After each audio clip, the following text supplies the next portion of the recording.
अज्ञानाच्या अंधारावर प्रहार करणाऱ्या क्रांतीसूर्याला सांगलीत भावपूर्ण अभिवादन. महात्मा फुले जयंतीनिमित्त विचारांची ज्योत प्रज्वलित. शिक्षण हाच खरा मुक्तीचा मार्ग असल्याचा निर्धार. काँग्रेस भवन सांगली येथे थोर समाजसुधारक महात्मा ज्योतिबा फुले यांची जयंती अत्यंत भावनिक व प्रेरणादायी वातावरणात साजरी करण्यात आली. संपूर्ण सभागृहात फुले यांच्या विचारांची ऊर्जा, त्यांच्या संघर्षाची जाणीव आणि समाज परिवर्तनाची प्रेरणा जाणवत होती. त्यांच्या प्रतिमेस पुष्पहार अर्पण करत उपस्थितांनी कृतज्ञतेने अभिवादन केले. विद्येविना मती गेली, मतीविना नीती गेली, नीतीविना गती गेली, गतीविना वित्त गेले, वित्ताविना शूद्र खचले, इतके सारे अनर्थ एका अविद्येने केले. या शब्दातून महात्मा ज्योतिबा फुले यांनी मांडलेले वास्तव आजही समाजाच्या अंतरंगाला भिडणारे आहे. या विचारांचा उच्चार होताच उपस्थितांच्या मनात शिक्षणाचे महत्त्व अधिक ठसठशीतपणे उमटले. यावेळी शहर जिल्हा काँग्रेस अध्यक्ष राजेश नाईक यांनी आपल्या मनोगतातून फुले यांच्या कार्याचा गौरव करताना सांगितले की ज्या काळात स्त्रियांना शिक्षणाचा हक्क नव्हता, त्या काळात पुण्यातील भिडेवाड्यात मुलींसाठी पहिली शाळा सुरू करून महात्मा फुले यांनी समाजक्रांतीची मशाल पेटवली.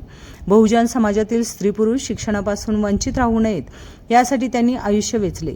त्यांचे कार्य हे केवळ इतिहास नाही, तर आजच्या समाजासाठी दिशा देणारे दीपस्तंभ आहे. तसेच छत्रपती शिवाजी महाराज यांच्या समाधीचा शोध घेऊन शिवजयंती साजरी करण्यास पुढाकार घेत त्यांनी स्वाभिमानाची जाणीव जागवली, असेही त्यांनी नमूद केले. त्यांच्या या कार्यामुळे समाजात इतिहासाबद्दल अभिमान आणि ओळख निर्माण झाली. कार्यक्रमाची सुरुवात प्रदेश सेवा दलाचे पैगंबर शेख यांनी स्वागत व प्रास्ताविकातून केली. त्यांनी फुले यांच्या विचारांचा वारसा जपण्याचे महत्त्व अधोरेखित केले.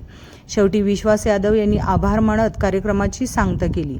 या प्रसंगी सेवा दलाचे जिल्हाध्यक्ष अजित ढोले, प्रदेश काँग्रेसचे सचिव डॉक्टर प्रमोद इनामदार यांनीही आपल्या भाषणातून फुले यांच्या कार्याची आठवण करून दिली आणि समाजातील प्रत्येक घटकापर्यंत शिक्षण पोहोचवण्याचा निर्धार व्यक्त केला.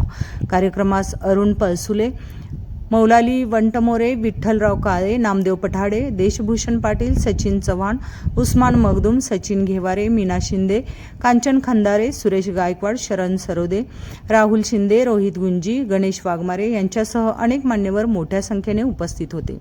फुले यांच्या विचारांनी भरलेला हा सोहळा केवळ जयंतीपुरता मर्यादित न राहता समाजातील प्रत्येक व्यक्तीपर्यंत शिक्षण, समता आणि न्यायाचा संदेश पोहोचवण्याची प्रेरणा देऊन गेला. आजही प्रत्येकाच्या मनात एकच प्रश्न घुमत होता, आपण खरोखरच फुले यांच्या विचारांना न्याय देतो आहोत का?